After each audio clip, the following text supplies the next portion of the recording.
안녕하세요. 오늘 저희와 함께 깊이 파고들 자료는요, 여러분께서 보내주신 조덕근 목사님의 설교문, 회개의 열매입니다. 이게 누가복음 13장 6절에서 9절에 나오는 그 예수님의 비유, 포도원에 심긴 무화과나무 이야기 다루고 있거든요. 언뜻 들으면 그냥 식물 이야기 같기도 한데, 이 설교문에서는 이 비유가 우리 삶에 대해서 아주 직접적이고 좀 긴급한 메시지를 담고 있다고 강조해요. 그래서 오늘 저희 목표는 이 설교문의 해석을 한번 따라가 보면서 왜 이 비유가 그렇게 중요하게 다뤄지는지, 또 그 숨겨진 의미는 뭔지, 여러분께 던지는 메시지는 또 무엇인지 그걸 같이 한번 파헤쳐 보는 겁니다. 네, 맞습니다. 이 설교 자료가 아주 흥미로운 게 예수님께서 이 비유를 어떤 맥락에서 말씀하셨는지 그 배경부터 되게 세심하게 짚어주거든요. 사실 그 배경을 이해하는 게 이 비유 해석의 거의 첫걸음이라고 할 수 있죠.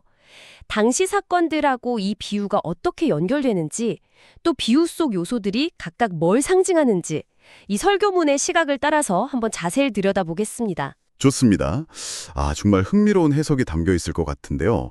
그럼 예수님께서 왜 갑작스러운 죽음들에 대한 이야기를 하시다가 이어서 이 포도원의 무화과나무 이야기를 꺼내셨을까요?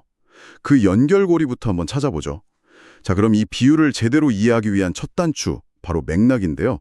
설교문에 따르면 예수님께서 이 비유 말씀하시기 바로 직전에 어떤 대화가 오고 갔었나요? 이게 그냥 나온 이야기가 아니었다고요? 예수님이 이 비유를 아무 배경 없이 그냥 시작하신 게 아니라는 점을 분명히 하는데요. 당시의 사람들 관심을 크게 끌었던 좀 충격적인 사건이 두 개가 있었어요. 하나는 그 로마 총독 빌라도가 제사드리던 갈릴리 사람들을 학살한 사건이고요. 또 다른 하나는 예루살렘에 있던 실로암 멍대가 무너져서 18명이나 깔려 죽은 사건입니다. 예수님은 바로 이 두 사건을 직접 언급하신 직후에 이 무화과나무 비유를 드셨다는 거죠. 사람들이 그런 끔찍한 죽음을 봤을 때 흔히 저 사람들이 큰 죄를 지었나 보다 이렇게 생각하기 쉬운데 예수님 반응은 좀 달랐죠. 오히려 그 사건을 듣는 사람들한테 경고를 하셨어요. 맞습니다. 예수님은 그 희생자들이 다른 사람들보다 특별히 더 죄가 많아서 그런 비극을 겪은 게 아니라고 딱 선을 그으셨어요. 그러면서 두 번씩이나 반복해서 강조하신 말씀이 너희도 만일 회개하지 아니하면 다 이와 같이 망하리라 이거였거든요. 이 설교문은 바로 이 지점을 딱 포착하는 겁니다. 즉, 이 비유는 그 사건들 자체에 대한 설명이라기보다는 그 사건들을 계기로 삼아서 듣는 사람들한테 회개가 얼마나 시급하고 꼭 필요한지를 아주 강력하게 촉구하기 위해서 제시된 거다 이렇게 해석하는 거죠. 그러니까 재난이라 비극 앞에서 이게 남의 얘기가 아니라 바로 너희 문제다 이렇게 받아들이라는 메시지입니다. 그렇군요. 충격적인 사건으로 사람들 주의를 딱 환기시키시고 그 다음에 회개 안 하면 너희도 예외 없어 이런 메시지를 던지시고 그 메시지를 더 깊이 설명하려고 이 비유를 쓰셨다. 이런 해석이네요. 그럼 이제 진짜 비유 속으로 들어가 보죠. 어떤 사람이 포도원에 무화과나무를 심었다. 이렇게 시작하잖아요. 근데 왜 하필 그냥 밭이 아니라 포도원이었을까요? 여기 뭔가 특별한 의미가 있나요? 이해하는 곳이었어요. 토질 개량도 하고 돌도 골라내고 울타리도 치고요. 심지어 파수꾼까지 두는 경우가 많았죠. 즉 포도원에 심겼다는 것 자체가 이 무화과나무가 자랄 수 있는 최상의 환경, 진짜 최고의 조건을 제공받았다는 걸 의미낸다. 이렇게 설교문은 설명합니다. 게다가 그냥 심어만 둔 게 아니라 포도원지기가 있어서 돌보고 가꾸고 있었잖아요. 그러니까 이 나무는 정말 온갖 좋은 조건 속에서 특별한 기대를 받으면서 자라고 있었다. 이 말입니다. 그러니까 이 나무는 그냥 방치된 게 아니라 막 최고의 환경에서 특별 관리까지 받고 있었다는 거군요. 와, 기대치가 진짜 높을 수밖에 없었겠네요. 네, 그렇죠. 실제로 당시 유대 지방에서는 포도나무 사이사이에 무화과나무를 심는 게 흔한 농사법이었다고 해요. 그리고 이 설교문이 또 흥미롭게 지적하는 게 있는데요. 포도 수확은 보통 1년에 한 번이지만 무화과는 품종이나 기호에 따라서 7월부터 11월까지 여러 차례, 심지어 한 해에 최대 5번까지도 열매를 수확할 수 있었다는 점입니다. 이 사실을 딱 염두에 두고 비유를 보면 그 3년이라는 시간의 의미가 좀 새롭게 다가옵니다. 5번까지요? 와, 그럼 엄청 자주 열매를 맺을 수 있는 나무였네요. 그런데 이 비유의 핵심 문제는 이렇게 좋은 조건에서 여러 번 기회가 있었는데도 이 나무가 3년 동안이나 열매를 전혀 못 맺었다는 거죠. 주인이 와서 열매를 구했지만 아무것도 얻지 못했다고요? 네, 설교문은 여기서 3년이라는 기간을 문자 그대로 3년에 주인이 딱 한 번 와봤다 이런 의미로 보지 않아요.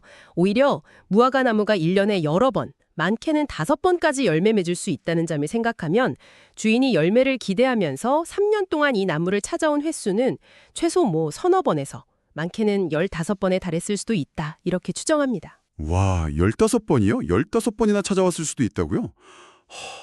그렇다면 주인이 3년 기다린 걸 조급하다고 볼 게 전혀 아니네요.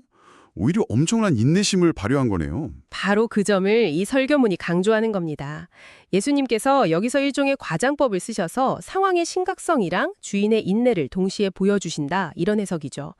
현실 농사에서는 사실 1년만 열매 못 맺어도 그냥 뽑아버릴 수 있잖아요. 근데 비유에서는 3년, 그리고 그동안 수많은 방문에도 불구하고 열매가 없었다 이렇게 설정함으로써 이제 정말 더 이상 기다리기 어려운 한계 상황에 이르렀다 이걸 보여준다는 겁니다.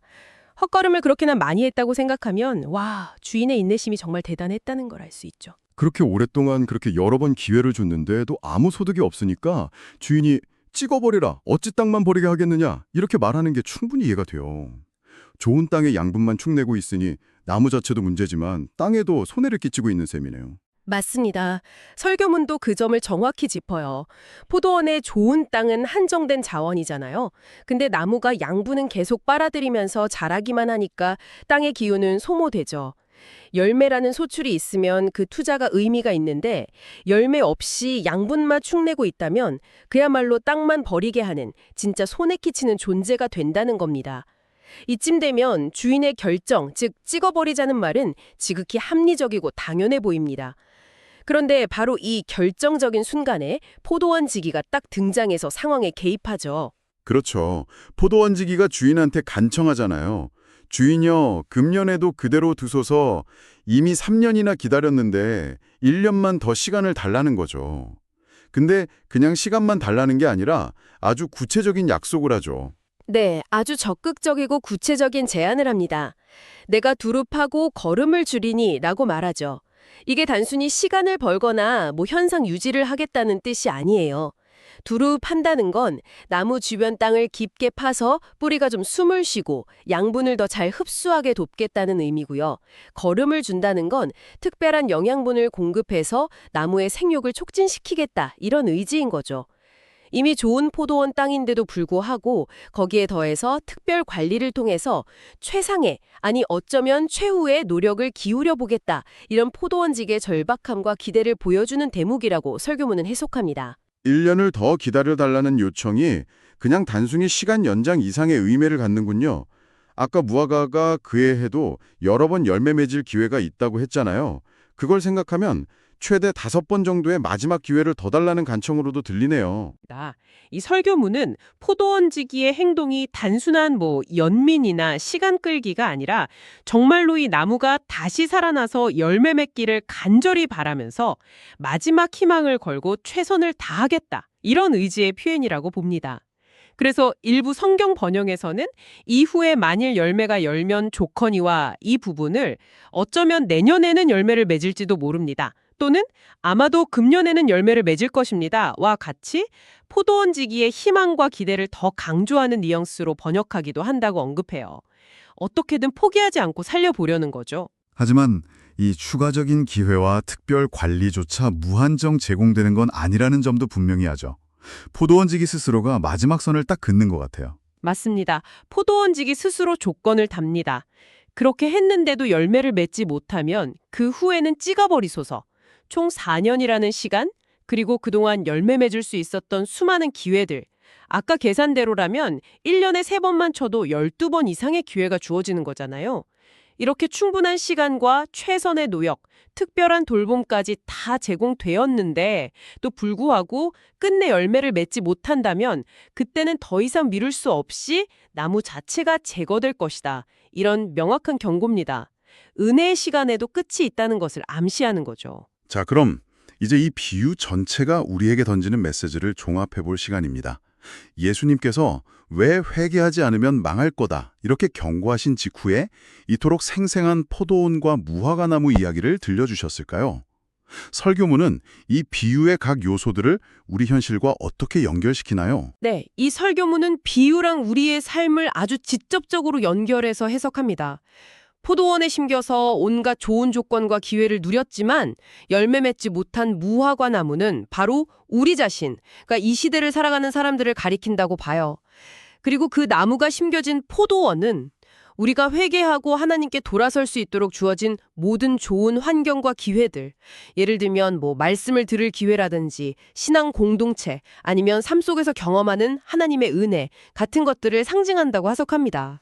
그렇다면 비유 속 주인은 하나님, 그리고 나무를 위해 간절히 변호하고 특별 권리를 약속하는 포도원지기는 예수님으로 연결해 볼 수 있겠군요.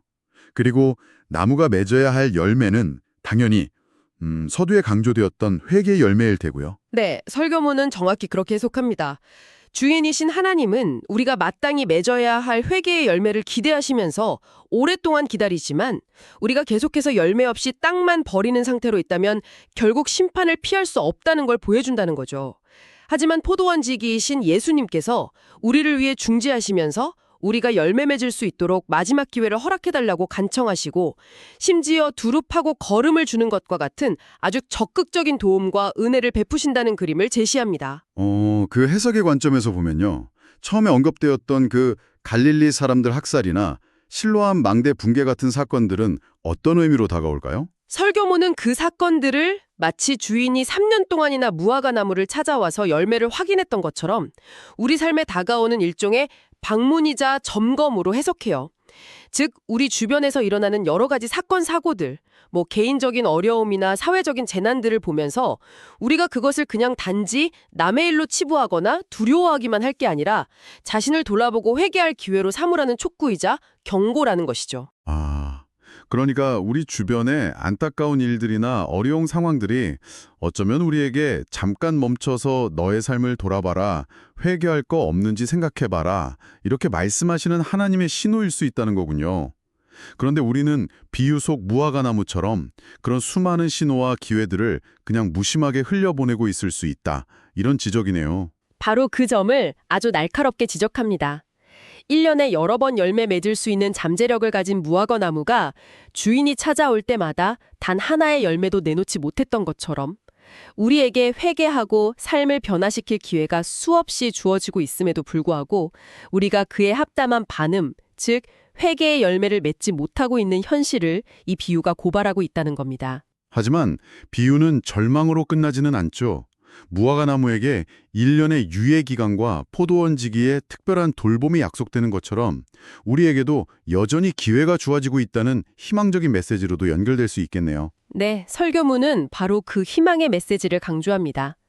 비유에서 볼 수 있듯이 무화과 나무에게 좋은 땅과 돌봄, 그리고 추가적인 시간과 노력이 주어졌던 것처럼 우리에게도 회개하고 새로운 삶을 시작할 수 있는 충분한 여건과 기회가 여전히 주어져 있다는 것이죠. 특히 포도원 지기이신 예수님께서 우리를 위해 끊임없이 중보하시고 우리가 열매 맺도록 가능한 모든 방법으로 돕고 계시다는 사실을 이 비유가 보여준다고 설명합니다. 따라서 우리가 해야 할 일은 그 은혜와 기회를 붙잡고 회개의 열매를 맺는 것이고 그것이 결코 불가능하거나 너무 어려운 일이 아님을 비유가 역설적으로 보여주고 있다. 이렇게 이 설교문은 풀이하고 있습니다. 결국 핵심은 우리에게 주어진 이 소중한 기회를 어떻게 활용하느냐에 달렸군요. 그렇다면 이 설교문에서 말하는 회개의 열매란 구체적으로 어떤 모습일까요? 어떤 행동이나 삶의 변화를 의미하는 건가요? 네, 설교문은 그 회개의 열매를 그냥 추상적인 개념으로만 두지 않고요. 구체적으로 설명합니다. 우리가 앞으로 살아가면서 마주하게 될 다양한 사건들, 이게 개인적인 시련일 수도 있고 사회적인 이슈나 재난일 수도 있습니다. 그런 것들 앞에서 잠시 멈추어 서는 것, 그리고 그 사건들을 통해서 나 자신을 비추어 보고 내가 지금 걷고 있는 길이 과연 하나님 보시기에 옳은 길인지, 혹시 잘못된 방향으로 가고 있지는 않은지 정직하게 성찰하는 것, 그리고 만약 잘못된 길을 가고 있다면 거기서 단호하게 돌이켜서 바른 길로 방향을 전환하는 실질적인 행동, 그것이 바로 예수님께서 우리에게 기대하시는 회개의 열매를 맺는 삶이다. 이렇게 강조합니다. 생각의 전환과 삶의 방향 수정이 함께 이루어지는 것이죠. 오늘 이 설교문의 해석을 쭉 따라가 보니까 이 포도원의 무화과나무 비유가 단순히 2000년 전의 이야기가 아니라 지금 바로 여기 우리에게 주어진 시간과 기회의 소중함, 그리고 변화의 가능성에 대한 아주 강력한 메시지를 담고 있구나. 이걸 새삼 깨닫게 됩니다. 어쩌면 좀 외면하고 싶을 수도 있는 회개와 변화의 기회를 더 이상 미루지 말라는 그런 촉구처럼 들리네요. 그렇습니다. 이 설교문의 해석에 따르면 우리는 모두 포도원지기의 특별한 돌봄과 은혜로운 유예 기간 안에 살고 있는 셈이에요. 근데 흥미로운 점은 비유 자체는 포도원지기가 나무를 살리기 위해서 두릅하고 거름을 주겠다고 계획하고 간청하는 데서 끝나잖아요. 그 후에 그 나무가 정말로 열매를 맺었는지 아니면 결국 약속대로 찍혀버렸는지는 이야기해주지 않는다는 거예요. 그 결말은 독자들에게 그리고 오늘 우리에게 열려있는 셈이죠. 우리 각자의 이야기는 여전히 쓰여지고 있는 진행형이라고 볼 수 있습니다. 와, 정말 의미심장한 마무리네요. 마지막으로 이 내용을 듣고 계신 여러분께 이 설교문의 관점에서 한번 깊이 생각해 볼 질문을 던져드리고 싶습니다.